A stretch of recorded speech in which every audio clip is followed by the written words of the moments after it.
Hi everyone! I'm making my bangus with tofu and tausi. So yan ang aking niluluto ngayon. Ito. So this is a budget meal. So sa gusto makatipid, you can have this. Ayan.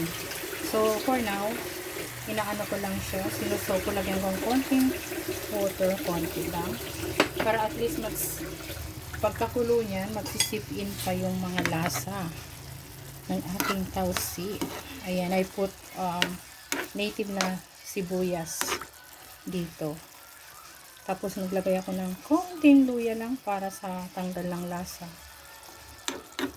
Ayan. So, pag ito yung kakainin mo, pwede ka nang hindi mag-rice, di ba?